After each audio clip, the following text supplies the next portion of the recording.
Monsieur Arnaud Blin, bonsoir. Bonsoir. Je vous reçois pour votre livre Les Conquérants de la Steppe aux éditions Passé Composé, sous-titré d'Attila au Khanat de Crimée, 5e, 18e siècle. C'est un livre très intéressant, beaucoup d'érudition, pédagogique. Vous êtes pédagogue. Et donc, cet entretien va porter sur votre ouvrage.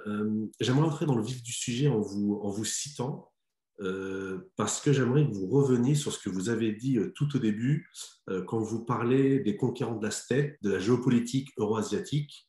Donc, c'est intitulé La puissance des réseaux, la résilience des États.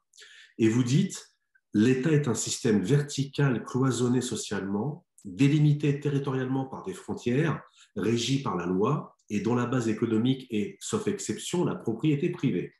Sa densité démographique est comparativement élevée, tout comme sa productivité économique. Le fonctionnement politique, social et économique de la steppe est tout autre, presque à l'opposé. C'est un système horizontal qui fonctionne selon les principes des réseaux tribaux dans ces cas, plus proches donc de Google et de Facebook ou de groupuscules terroristes comme Al-Qaïda et Daesh que d'un État. Ce système est opéré ou finit par être opéré par une minuscule élite qui détient le pouvoir entre ses mains et, le cas échéant, reçoit la presque totalité des profits. Est-ce que vous pourriez préciser, lorsque vous comparez les deux systèmes sociaux et politiques, on va dire sédentaires et des nomades? Oui, c'est-à-dire que bon, toute cette géopolitique de l'Eurasie, c'est un peu un conflit entre les mondes sédentaires, donc, et les mondes nomades. Là, j'ai voulu vraiment faire une opposition, une comparaison entre les deux systèmes. Je me suis moi-même posé la question en réfléchissant à ces histoires des conquérants de l'Aztèque, de ce qui faisait vraiment leur particularité, comment leur système fonctionnait, comment ils se créaient ce pouvoir politique, et à y réfléchir, et en lisant divers articles qui n'avaient rien à voir sur les réseaux sociaux d'aujourd'hui, il m'est apparu qu'il y avait une certaine similitude entre les deux. Donc, bon, je ne vais pas pousser la comparaison au-delà de ce qu'elle vaut, mais c'est sûr qu'il y a chez ces peuples des steppes une organisation qui est très différente de celle qu'on connaît en Europe à la même époque, par exemple, où les États sont délimités territorialement, ils sont beaucoup plus petits que les espaces des empires des steppes. Vous avez une hiérarchie beaucoup plus prononcée, une hiérarchie sociale extrêmement rigide qui n'existe pas dans la steppe, et un État fait pour durer longtemps, ce qui n'est pas forcément le cas, ce n'est pas forcément la préoccupation des conquérants des steppes. Donc, qu'est-ce qui fait leur force finalement? C'est qu'ils arrivent à coaliser des clans. Donc, ils utilisent ces réseaux dans l'espace, dans un espace qui démographiquement est assez faible. Donc, déjà, pour vous créer une armée, vous devez opérer différemment de ce qui se passait en Europe à l'époque, où les armées étaient beaucoup plus petites et où vous les financiez à l'aide des impôts et des taxes que vous ponctionniez sur les paysans, ce qui n'est pas du tout le cas dans la steppe, où vous n'avez pas cette démographie, vous n'avez pas cette base économique agricole ou autre, donc vous êtes obligé d'opérer autrement.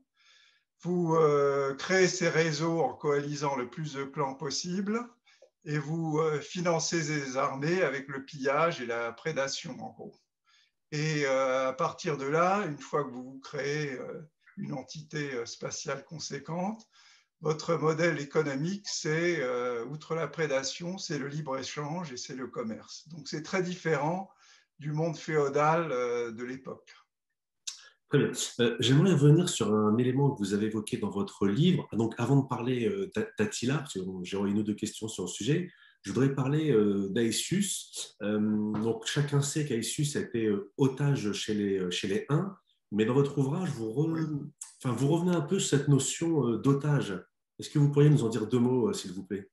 Oui, alors souvent on lit dans les livres que Aetius ou d'autres ont été otages. Et en fait, c'était plutôt des échanges qu'on faisait entre pays et entre peuples, où vous envoyez votre rejeton chez l'adversaire, mais qui pouvait être aussi votre allié, où il apprenait la langue notamment, il apprenait la culture, parce que vous évoluiez dans des contextes souvent assez différents culturellement. Donc, il apprenait à connaître l'autre, il apprenait à communiquer avec lui. Et par la suite, quand il avait des fonctions politiques ou militaires, il était beaucoup plus à même de pouvoir traiter avec des gens qui parlaient d'autres langues et qui avaient d'autres coutumes. Donc, c'était en vue d'accroître les liens diplomatiques et d'éviter en fait la mauvaise communication qui pouvait amener à des conflits qu'on aurait pu éviter en communiquant mieux. Alors, dans votre livre, vous parlez bien évidemment de plusieurs conquérants. On ne pourra pas tous les citer parce qu'ils sont quand même nombreux, mais on va quand même essayer de ressortir certaines figures. Le fameux Attila, Attila qui est entré dans l'histoire en Europe d'un point de vue plutôt négatif, le fléau de Dieu. Quand il passait, l'herbe ne repoussait jamais, ces fameuses images d'Épinal qu'on apprend à l'école. Mais si vous deviez présenter Attila à un public non averti, comment vous le présenteriez, tout simplement? Alors Attila, déjà, c'est le premier de ces conquérants de la steppe, hein. Donc, c'est le premier qui arrive à fédérer des peuples, ce qui n'est pas rien, parce que bon, vous avez quand même de grosses luttes de pouvoir à l'intérieur de ces clans, qui, à travers l'histoire avant Attila et après Attila, on le voit, ont beaucoup de mal à s'unifier. Donc, il arrive à les unifier. Son oncle est passé par là avant lui. Donc, bon, déjà, il y a eu des avancées à ce niveau-là. Mais enfin, il projette cette unification beaucoup plus loin que son oncle ne l'avait fait avant lui. Et surtout, c'est un général de tout premier plan, un grand chef de guerre et aussi un fin diplomate. Donc, l'image qu'on a, évidemment, c'est celui d'un être très négatif, fléau de Dieu, évidemment, mais à y regarder plus objectivement, c'est un grand chef de guerre, un grand diplomate, un fin politique, un fin stratège, qui conquiert un empire quand même conséquent face à des armées qui n'étaient pas les premiers venus, hein. Les Gauls, les Germains et autres les Alains, c'était d'excellents soldats. Il a battu toutes ses armées, il se projette jusqu'en Gaule où, comme vous le disiez précédemment, il est vaincu donc par un général romain qui est Aetius. Oui, avec une alliance même avec les Visigoths. Enfin, c'est intéressant Voilà, de tout à voir. fait, voilà. Ouais. J'aimerais avoir votre avis. Alors, ça dépasse un peu votre livre, mais j'avais vu un film sur Attila. Et donc, Attila, il essaye de rivaliser avec l'Empire romain. Donc, je ne sais pas si la discussion est historique, mais je trouvais ça intéressant de vous en parler. Et à un moment donné, Aetius donc, est reçu par Attila. Et Attila essaie de lui en mettre plein la vue, donc il reçoit Aetius sous une tente, il y a les fourrures, etc. Et Aetius lui dit, donc dans le film, hein, donc je ne sais pas si c'est historique ou pas, en tout cas il n'y a pas de source écrite, mais dans le film, Aetius lui dit, mais où sont tes termes, où sont tes routes, où sont tes palais? Et en fait, c'est intéressant de savoir que le modèle européen ou occidental, même si ce terme-là à l'époque ne veut pas dire grand-chose, est à la fois attraction-répulsion pour ces peuples de la steppe. Enfin, qu'en pensez-vous? Alors, bon, pour ce qui concerne le dialogue entre Aetius et Attila, je doute qu'il lui ait dit ça, parce qu'il connaissait très bien les Huns, il était ami avec Attila, il ne faut pas l'oublier. Il savait comment il vivait.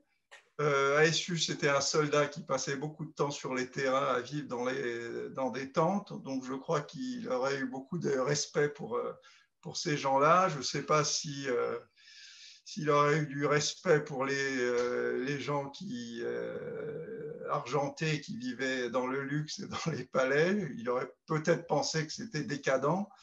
Donc, concernant cette conversation, bon, c'est intéressant au niveau du film, mais je ne pense pas qu'elle ait eu lieu.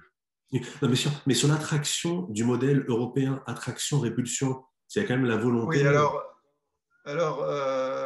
bon, on disait toujours que les Huns, et on le disait de tous les peuples de la steppe, étaient attirés par l'argent, par le profit, par le gain.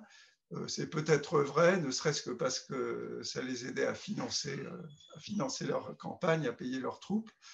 La plupart n'aimaient pas le luxe, hein, ils se contentaient de vivre très sobrement dans des tentes. C'est vrai avec Attila, mais c'est vrai aussi plus tard avec les Mongols, même avec Tamerlan, même si là c'était un petit peu différent. Et quant à la vision qu'ont les Européens des Huns, bon, à cette époque, c'est vraiment la révulsion. Ils les trouvent repoussants, ils disent qu'ils sont ni hommes ni bêtes. Les descriptions qu'ils en font sont extrêmement négatives. Ils les comparent aux Alains qui quand même étaient aussi leurs ennemis, et ils disent que là où les Alains étaient intelligents et beaux, les Huns étaient laids et abétis. Donc c'est une vision extrêmement négative qui ne va changer en fin de compte qu'avec les Mongols, puisque avec les Mongols, on va avoir en eux des alliés potentiels contre les musulmans. Donc là, tout change, et les descriptions que Marco Polo fait de Kubilai Khan sont très différentes de celles qu'on trouve d'Attila 1000 ans auparavant. Il y a un point sur lequel j'aimerais qu'on revienne. Donc, vous avez parlé de l'organisation sociale et politique dans votre ouvrage. C'est au début de l'ouvrage. Donc, j'ai trouvé ça très passionnant parce que c'est, je le répète, hein, c'est argumenté, c'est très bien écrit. Il y a même une dimension un peu philosophique entre le monde nomade et le monde sédentaire. Mais il y a un point faible dans ces populations des steppes que vous dites, que vous relevez, c'est que à la mort du chef, le mode de succession est quand même très défaillant. Il y a souvent des guerres Oui, fratricides. c'est ça un peu, on en revient à l'opposition avec ces États nomades et les États qu'on connaît, les États sédentaires qui avaient une structure, qui avaient un système de succession très abouti. Là, en général, on veut partager. Bon, c'est un système beaucoup plus égalitaire, hein, finalement, que ce qu'on avait en Europe, où bon, il y avait le droit d'aînesse, etc.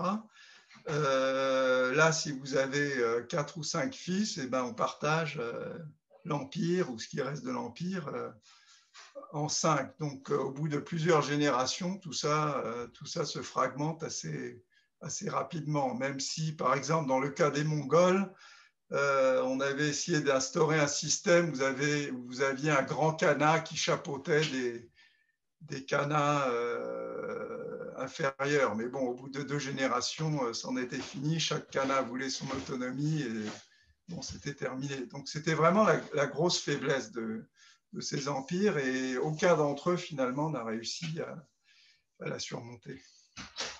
Il y a un autre élément qui est intéressant, qui est aussi plutôt différent, même si on le trouve un peu dans l'Empire romain, mais dans les empires turco-musulmans, vous rappelez que ces armées intégraient en leur sein beaucoup de pays, enfin de peuples vaincus et même des esclaves.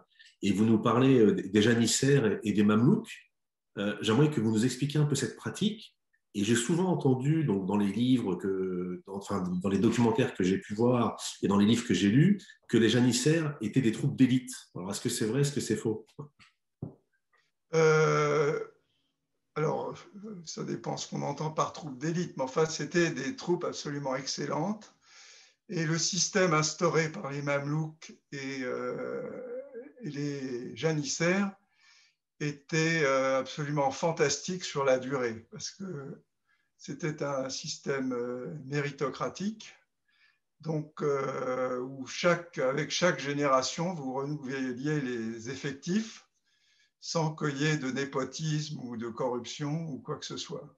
Donc ça fait qu'à chaque génération et pendant des siècles, vous renouvelez votre élite militaire avec des éléments que vous allez épuiser en fait à l'extérieur de l'Empire, hein, soit avec des des gens qui achetaient comme esclaves, où on effectuait des raids, notamment dans les Balkans. Donc, ce sont souvent, enfin, pour la plupart, ces soldats sont pris jeunes, ce sont de jeunes enfants, soit qu'on achète, soit qu'on prend dans des raids. Et en général, ils sont d'origine turque ou balkanique. Et une fois qu'on les a récupérés, on les forme à la guerre, on les forme à la politique, et ils ont une éducation religieuse très poussée, puisque bon, ils deviennent musulmans, sachant que comme l'esclavage est interdit chez les peuples musulmans, on va chercher ces jeunes recrues ailleurs dans des zones non musulmanes, donc chez les turco-mongols païens ou chez les chrétiens. Oui, il ne pouvait pas réduire en esclaves des musulmans, mais il pouvait réduire en esclaves des non-musulmans. Voilà, mais qui sortent de l'esclavage, puisque quand ils font partie des troupes d'élite et qui gouvernent les pays, hein, parce que ce sont eux qui gouvernent aussi. Les vizirs, etc., ce sont souvent des gens qui ont été recrutés donc à l'extérieur. Et ils gouvernent le pays. Et l'élite militaire, vous ne pouvez pas recruter toute une armée comme ça, donc vous avez quand même des troupes locales, mais l'élite militaire des Mamelouks et des janissaires sont formés de cette manière. Et à mon sens, je crois que c'est un des systèmes les plus performants de toutes les armées du monde, hein, puisque chez les Ottomans notamment et chez les Mamelouks, bon, ça dure pendant des siècles et il faut longtemps avant qu'il y ait un déclin quand le népotisme et la corruption va commencer à s'installer, mais après plusieurs siècles. Le deuxième grand conquérant que je voudrais aborder, qui est peut-être le plus connu et peut-être également le plus grand parmi les trois figures, donc la troisième, on en l'évoquera tout à l'heure, c'est Gengis Khan, Temujin, son prénom originel. Là aussi, beaucoup de choses ont été dites.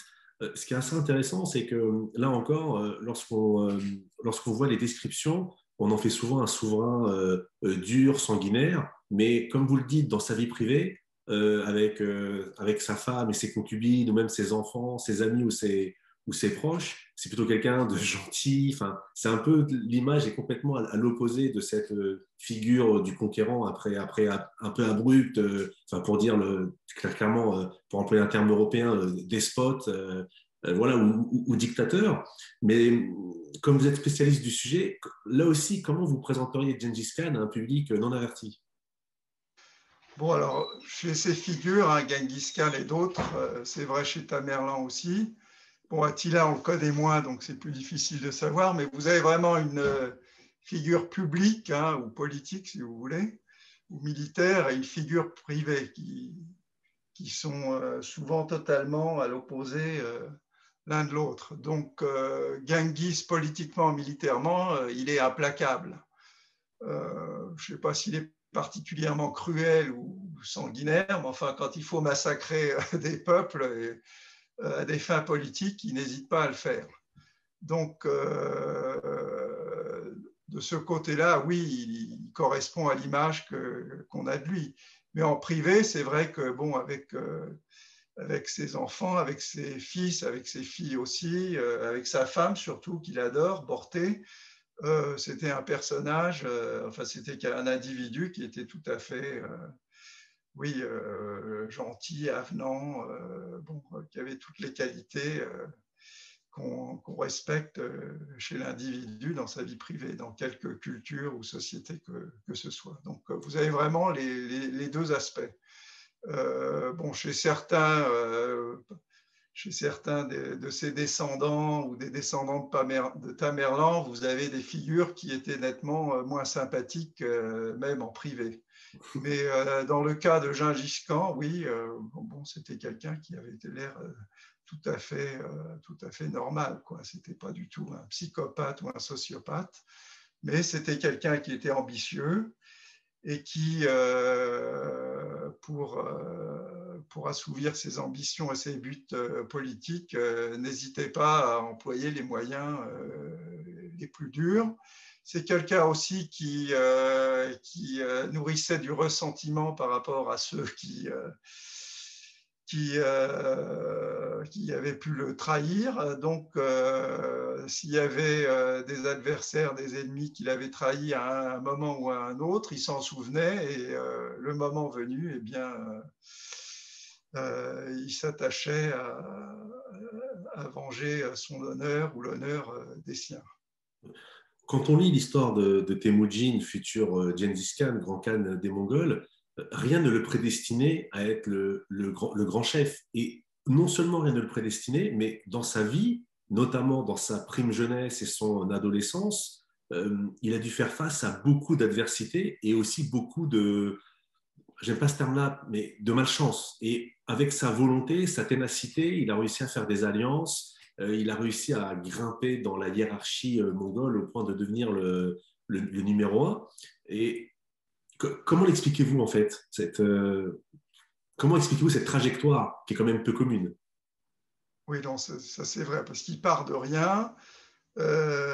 Quand son père est tué, bon, il se retrouve dans la nature sans rien avec sa famille. Et à partir de là, ben, bon, au bout du compte, il se crée le plus grand empire de tous les temps. Dans une zone où personne n'a jamais réalisé de tels exploits. Personne n'a vraiment réussi même à unifier les Mongols. Bon, il y a eu quelques tentatives avant lui, mais bon, elles ont échoué assez vite. Donc, il a un parcours proprement extraordinaire.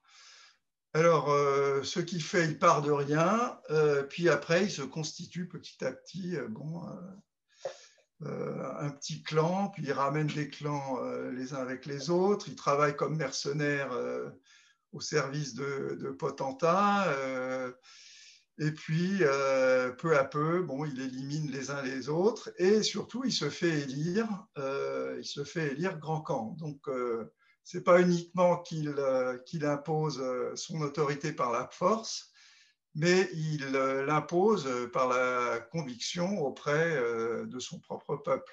Et à partir du moment où il est élu grand Khan en 1206, c'est à partir de là qu'il se projette à l'extérieur de la Mongolie et qu'il commence les grandes conquêtes. Mais à la limite, on pourrait dire que son accession à la tête de son clan a été beaucoup plus difficile finalement que les conquêtes qui, vu qu'il a la meilleure armée du moment, sont relativement faciles comparées à ce qu'il a pu endurer jusqu'alors. Dans votre ouvrage, vous rappelez un des éléments déterminants pour expliquer les conquêtes fulgurantes des Mongols. Et on pourrait croire que c'est un argument militaire ou stratégique ou tactique ou même financier. Et en fait, non. Ça en fait partie, bien sûr, mais un autre élément que vous relevez, donc je vais vous citer. Le passage est un peu long, mais je pense qu'il sera très intéressant pour éclairer les personnes qui écouteront et qui regarderont cette vidéo. Alors, vous dites, c'est en page 124 du livre, en combinant l'étude des plaques dentaires avec d'autres connaissances sur la microbiologie, l'archéologie, l'ethnographie et l'histoire des Mongols, une chercheuse de l'université Harvard, Christina Variner, confirme ce qu'on soupçonnait déjà sur l'importance de la consommation laitière des armées mongoles et combien celle-ci pesa sur le succès des armées Gengis Khanides. L'étude des plaques dentaires extraites d'ossements de cette époque est très instructive. Elle nous indique à quel point la consommation laitière était vitale au régime alimentaire de ces armées, combien aussi celle-ci était diversifiée. Le régime comprenait du lait de jument, de chèvre, de brebis, de vache. C'est l'élevage extensif du cheval qui permet aux autres animaux de survivre dans les conditions climatiques difficiles de Haute-Asie. La capacité des chevaux à creuser le sol gelé avec leurs sabots pour chercher de la nourriture permettait aux autres bêtes de s'approvisionner. En fait, c'est quand même intéressant de savoir que une des clés de la réussite des conquêtes mongoles, c'était le fait de pouvoir bien se nourrir. Oui, tout à fait. C'est-à-dire que bon, il y a quand même une énigme avec ces armées, c'est comment est-ce qu'elles pouvaient se projeter sur des distances aussi longues.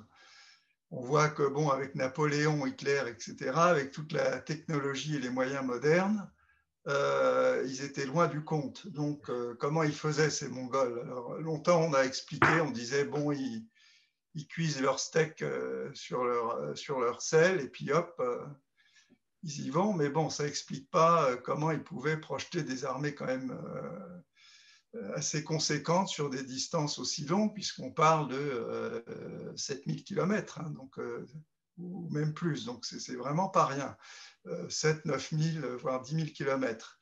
Et bon, la science est venue à notre secours, hein, puisque bon, il y avait quand même pas beaucoup de sources qui pouvaient expliquer tout ça. On expliquait leur victoire plutôt en termes tactiques, voire stratégiques.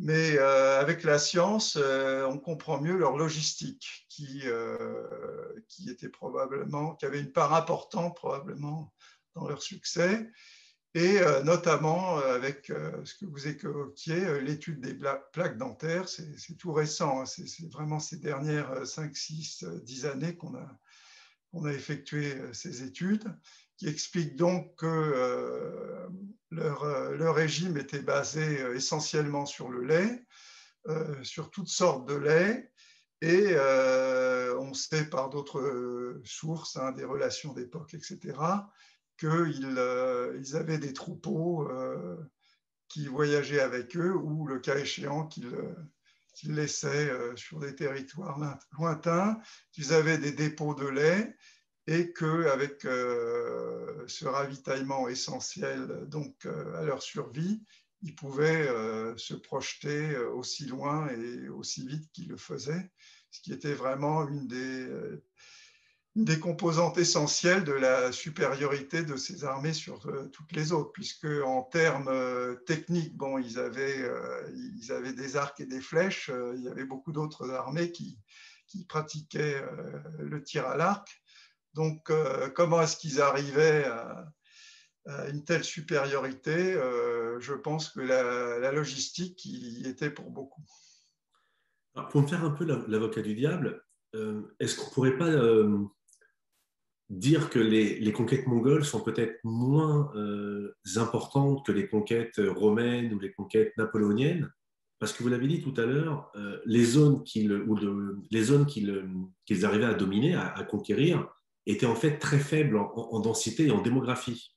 Est-ce qu'on peut pas un peu minorer ce côté très positif à l'égard de ces conquêtes en prenant en compte justement ce contexte géopolitique où, oui, ils arrivent à conquérir des zones allant de 1000 à 2000 km, mais il y avait beaucoup aussi de zones désertiques. J'aimerais avoir votre avis là-dessus.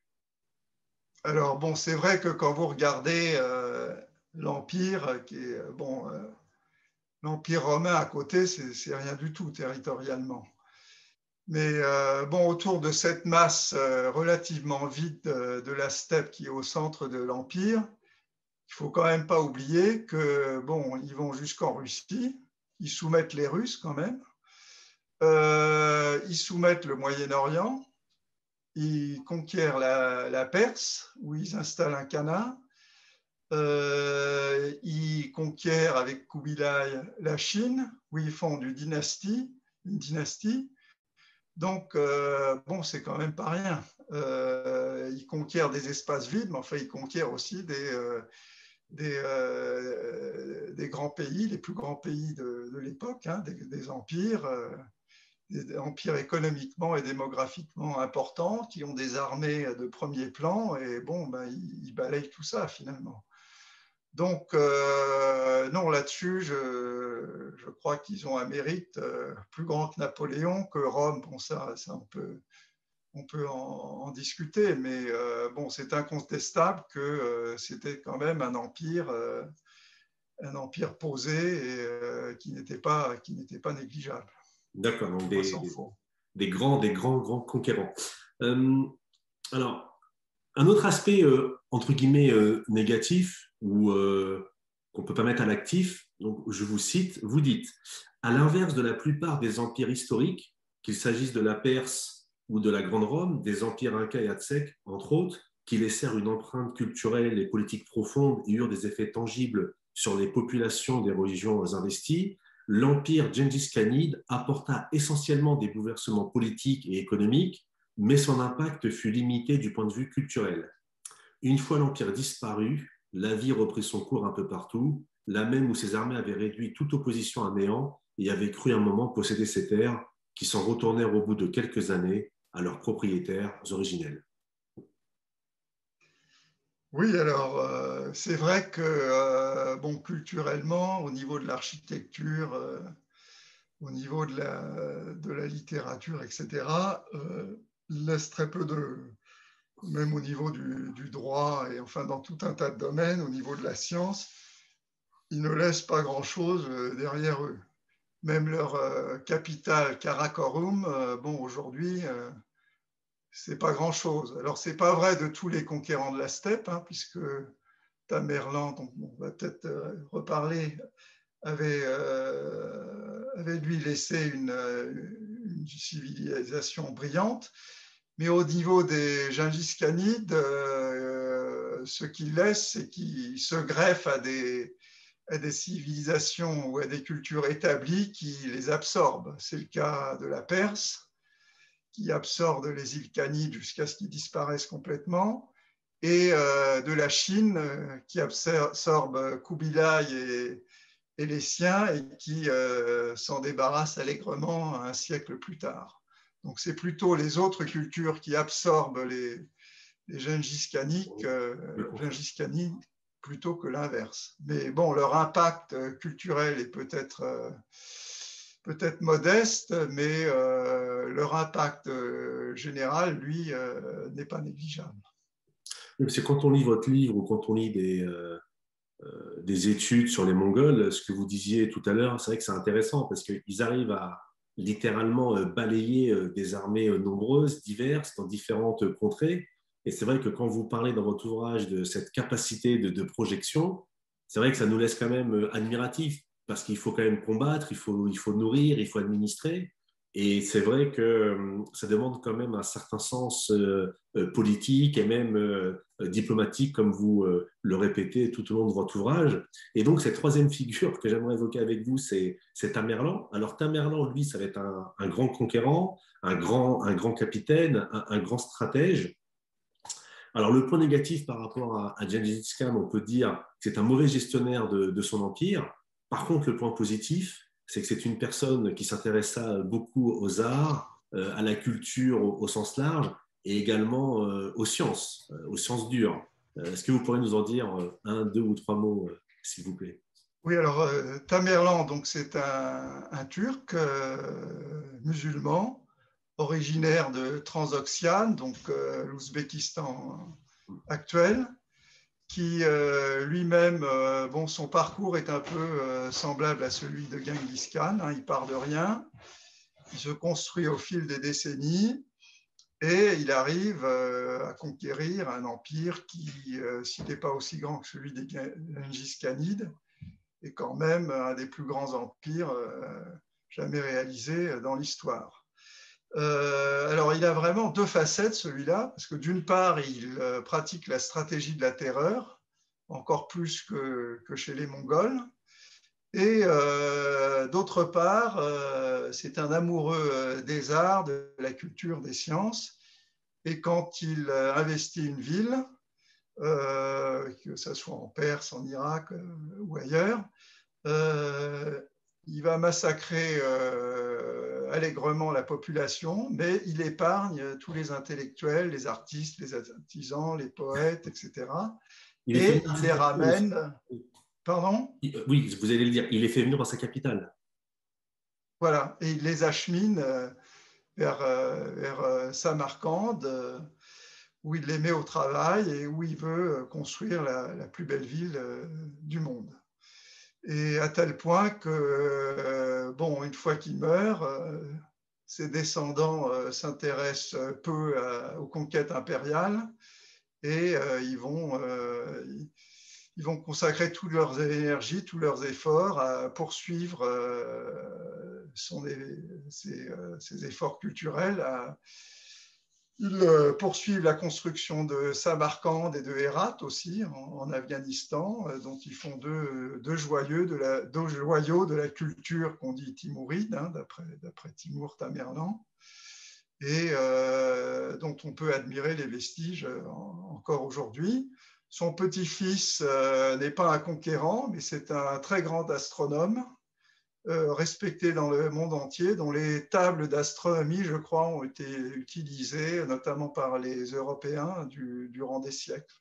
Donc quelqu'un de tout premier plan au point de vue intellectuel. Malheureusement, militairement, ils n'avaient pas le même talent que leurs ancêtres et ils se sont fait déboulonner assez rapidement au bout d'un siècle par les Ouzbeks qui étaient des descendants de Genghis Khan. Pour parler un des aspects qui m'intéresse vraiment, c'est le côté religion. Donc c'est vrai que les peuples de la steppe sont plutôt animistes, on va dire, mais ils n'ont pas été insensibles, que ce soit les Gengis Khanides ou Tamerlan, soit à la chrétienté, soit à l'islam.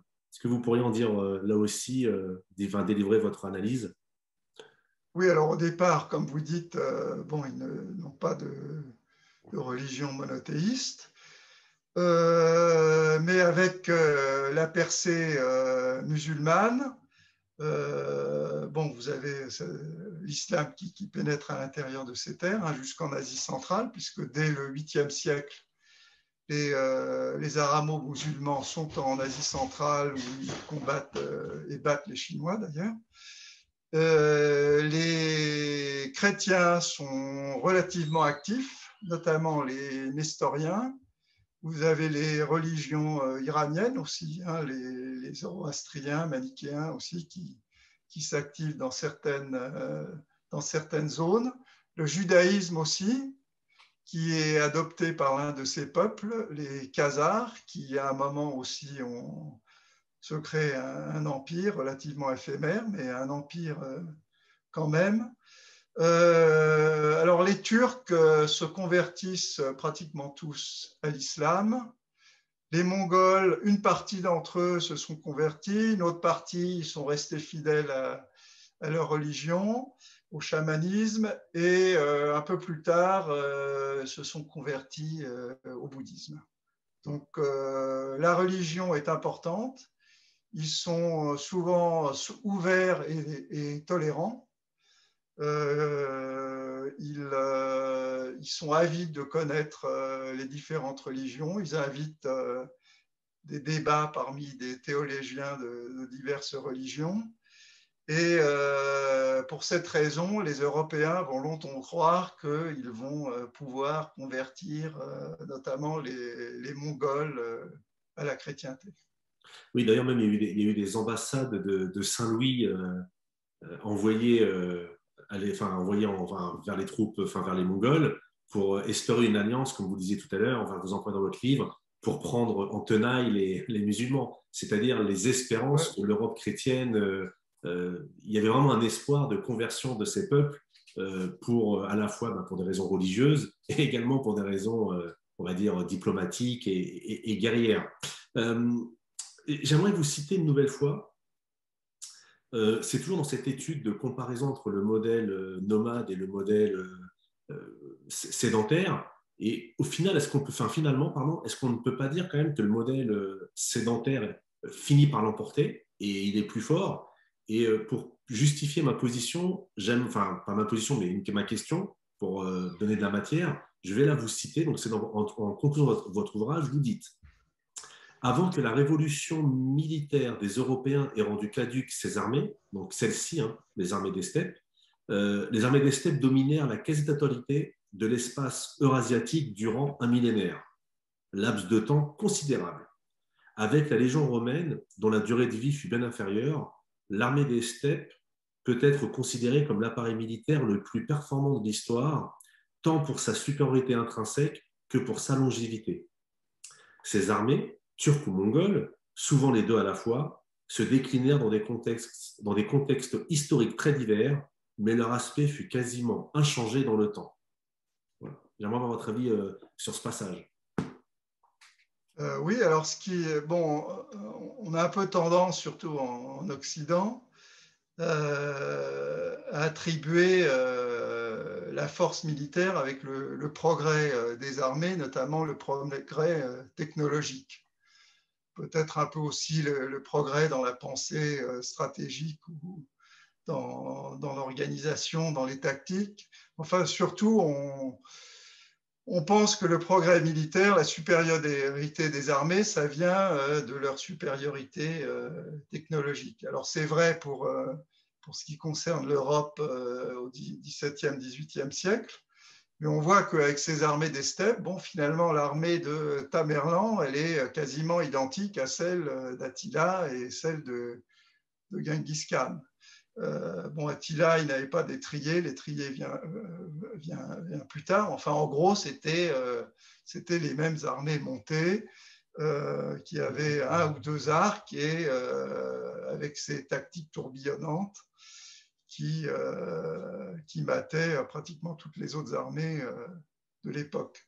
Alors, bon, elles avaient une telle supériorité sur toutes les autres armées qu'il n'y avait pas raison de changer ce modèle qui, effectivement, a marché durant des siècles et des siècles. Mais il n'était pas, pour des raisons un peu plus complexes que j'évoque dans le livre, ce n'était pas des techniques exportables. C'est-à-dire que c'était très difficile pour d'autres cultures, dans des environnements géographiques et culturels différents, d'adopter ces tactiques. Donc c'est pourquoi elles sont restées l'apanage des armées des steppes, qu'elles n'ont pas été adoptées par d'autres pour battre ces armées, hein, comme bon, avec Napoléon, on voit que les autres armées européennes copient Napoléon, et puis après, bon, ils le battent avec ses propres techniques. Là, ça n'arrive pas. On ne peut pas copier ces techniques, et donc pendant 1000 ans, en gros, elles dominent toutes les autres armées qu'elles combattent ou choisissent de combattre. Merci. Donc, ça sera ma dernière question. C'est vrai que lorsqu'on regarde sur une carte ou sur un globe terrestre, parfois sur Internet, il y a des petits dessins animés ou des petits films qui nous montrent année par année les conquêtes des Mongols, par exemple, ou de Tamerlan, ou même de l'Empire romain. Et c'est vrai qu'on ne se rend vraiment pas compte de la difficulté qu'ont pu représenter toutes ces marches et contre-marches, toutes ces batailles. Et au début de votre livre, vous commencez de cette manière. Vous dites: c'est lors d'un vol Pékin-Paris que je pris véritablement la mesure des empires turco-mongols qui se firent et se défirent durant plus d'un millénaire sur cet espace continental qui relie, comme un océan de terre, le Pacifique Nord et l'Atlantique. Et puis là, vous développez, c'est-à-dire la journée était sans nuages et pendant des heures, vous voyez défiler les masses eurasiatiques. Et voilà, on en revient à la technologie. Je trouve qu'il y a quelque chose de terrible, c'est quand vous dites: ce monde que méprisaient les hordes des cavaliers nomades tout en les fascinant, le monde des sédentaires. Nous quittons la Russie pour survoler l'Ukraine et brièvement l'Europe centrale avant de passer au-dessus de l'Allemagne et d'arriver en France. Mon voisin, un jeune étudiant pékinois, n'a pas levé la tête de sa console de jeu durant tout le voyage. Sait-il seulement que des siècles durant, ces hommes perdus au milieu des immensités auxquelles il n'a pas accordé un seul regard, rivés sur leurs petits chevaux, un arc collé en permanence entre leurs mains, ont fait trembler les plus grandes civilisations, à commencer par la sienne. Oui, alors c'est vrai que bon, j'avais beaucoup lu j'avais écrit sur ces armées des steppes, hein, sur Samerlan. J'étais allé en Asie centrale, mais c'est vraiment en survolant cet espace que bon, ça dure des heures quand même. Rien que le désert de Gobi, bon, je sais pas, peut-être pas des heures, mais c'est très long. Et puis vous voyez au fil du temps le paysage qui change.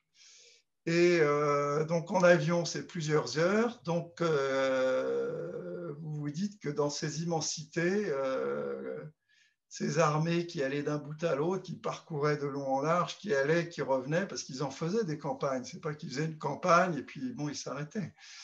Là, vraiment, j'avais trouvé ça absolument fascinant, fascinant. Et bon, c'est vrai que j'évoque mon voisin, et bon, au bout du compte, c'est la Chine qui l'emporte, hein, puisque bon, la technologie qu'il utilise. Elle est faite en Chine et aujourd'hui, la Mongolie, c'est plus rien du tout. C'est des ressources qu'on va chercher dans les sous-sols pour construire justement ces appareils électroniques qu'on utilise aujourd'hui. Donc ça m'a semblé... Pardon? Non, allez-y, pardon, allez-y. Non, non, c'est tout. Ça m'a semblé, bon, c'était un petit clin d'œil historique d'avoir ce sol qui défilait devant moi et bon, toute la technologie qu'il peut y avoir dans un avion et la technologie individuelle qu'il y avait à côté de moi. Donc j'avais la vision des deux et bon, c'était intéressant finalement. Eh bien, écoutez, je vous remercie. Ce sera le mot de la fin. Donc, Arnaud Blin, Les Conquérants de la Steppe aux éditions Passé Composé, d'Attila au Canada de Crimée, 5e, 18e siècle. Je vous remercie beaucoup pour cet entretien, monsieur Arnaud Blin. Merci, c'est moi qui vous remercie.